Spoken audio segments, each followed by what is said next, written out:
video will cover the blood supply to and from the human heart. We're going to discuss coronary arteries and coronary dominance, and also we're going to cover cardiac veins. Hello everyone, this is Shireen Hafiz, and let's get oriented first. So I have here a human heart, a plastic human heart, and you are looking at the anterior surface. So here is your right ventricle, here is your left ventricle, here is right atrium, and here is left atrium, and those are the three major vessels: your superior vena cava, your aorta, and your pulmonary trunk. Let's define a couple of grooves here, or sulci, that we will need in the description of the path of the coronary arteries. So we have here your anterior interventricular groove. Remember, this is your anterior surface of the heart, so this is your anterior interventricular groove. And then if I go to the other side, here is your posterior interventricular groove, and running around the corona of the heart, here is your coronary groove. Okay, so let's start with the coronary arteries. So coronary arteries arise from aortic sinuses. What are those? So you already know that the aorta has a semilunar valve. The aortic valve is a semilunar valve, which means it has three cusps that's shaped like half a moon. Enclosed within those half a moon or semilunar cusps, we have a space that's called aortic sinus. We have a right one and we have a left one, and then we have non-coronary one. So the right one, the right aortic sinus, that's where your right coronary artery arises. The left aortic sinus, that's where your left coronary artery arises.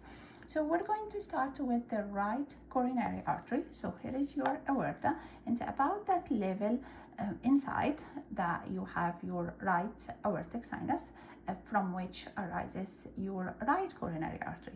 So the right coronary artery comes out here and runs in the coronary groove. About that level, it will give rise to an atrial branch, and that will give rise to a sinoatrial branch. And then it will continue, and at the right margin of the heart, it will give the right marginal artery. And then continue, still have your right coronary. We will go to the posterior surface. And if that human were a right coronary dominant, which actually is the case in that plastic heart, so the right coronary artery will descend in that posterior interventricular groove as posterior interventricular branch. So right coronary, right marginal, still right coronary, and then will descend here into the posterior interventricular groove as posterior interventricular branch. Okay, then let's talk about the left coronary artery. So the left coronary artery will arise from the left aortic sinus. So it will come out about that level, a little bit deeper.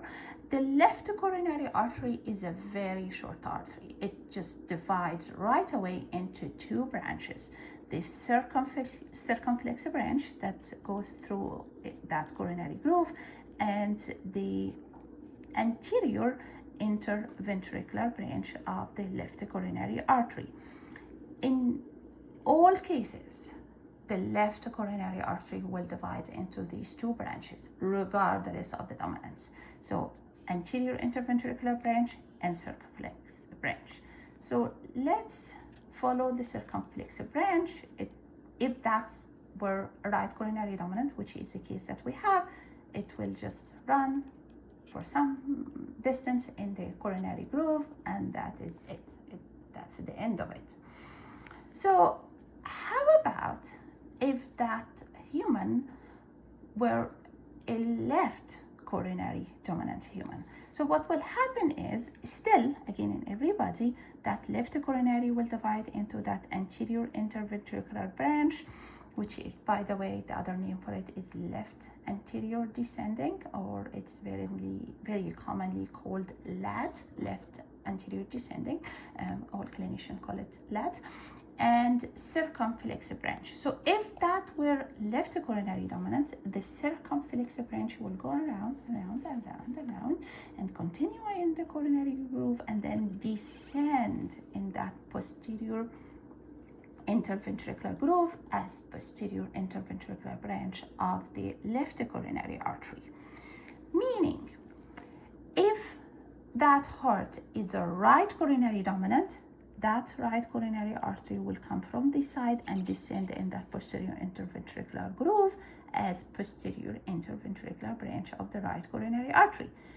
If it's left coronary dominant, the left coronary artery will come from this way and descend in that posterior interventricular groove as posterior interventricular branch of the left coronary artery, meaning that your posterior interventricular groove supply will determine the dominance.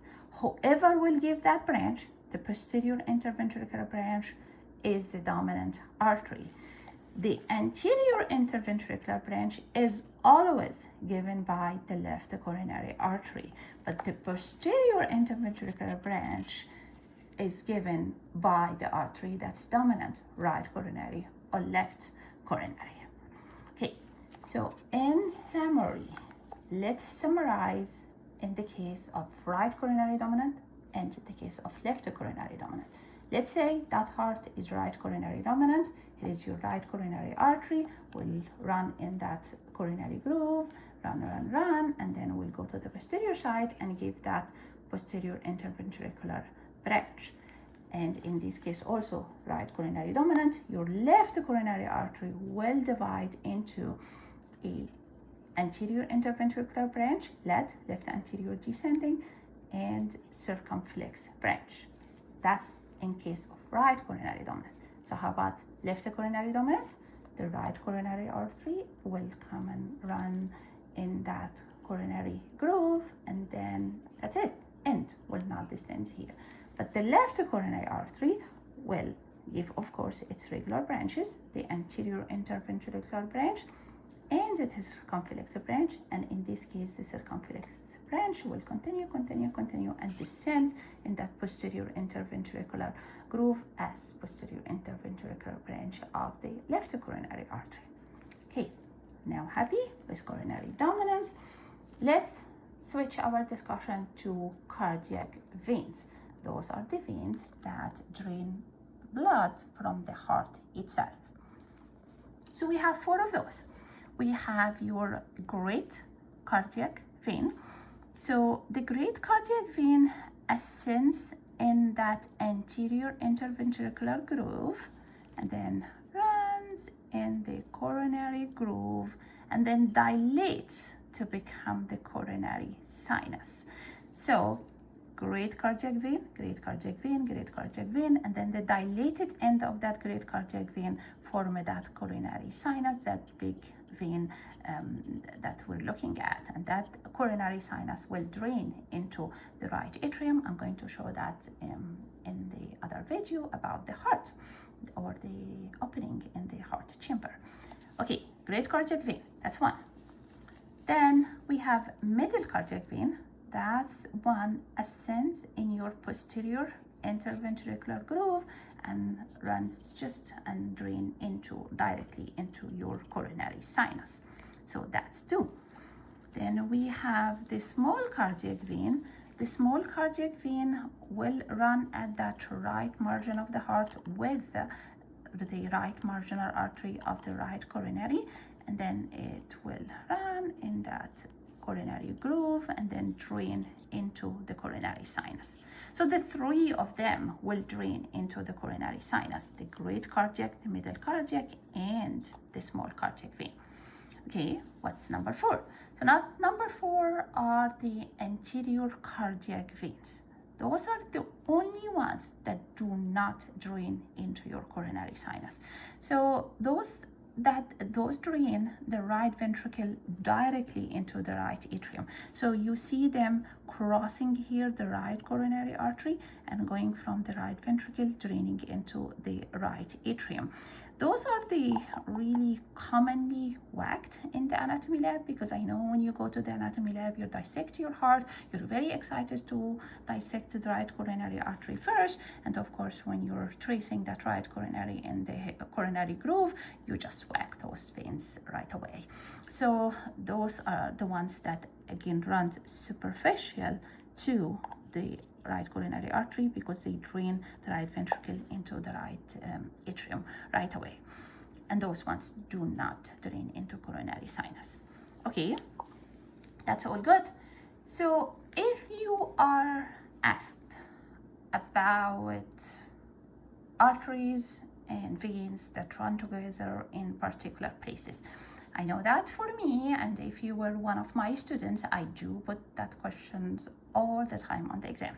For example, if I put a pen in that anterior interventricular groove and ask you identify the artery and identify the vein that runs in that groove. So you tell me always, regardless of the dominance, you tell me the artery is anterior interventricular branch of the left coronary artery. So how about the vein? The vein is your great cardiac vein. Okay, how about if I am on here, I put a pen in the posterior interventricular groove. So the artery is posterior interventricular branch of, okay, you have to think for a second here. You need to ask me, is that right coronary dominant or left coronary dominant? If it's right coronary dominant, so you would tell me that's the posterior interventricular branch of the right coronary artery. And if it's left coronary dominant, you tell me the posterior interventricular branch of the left coronary artery. And in all cases, you will tell me the vein is your middle cardiac vein. Okay, more of the vessels that run together. So at your right margin of the heart, you have your right marginal branch that comes from the right coronary, and you have the small cardiac vein. That's small cardiac vein just drains into the cardiac, the coronary sinus. And I will see you in the next video.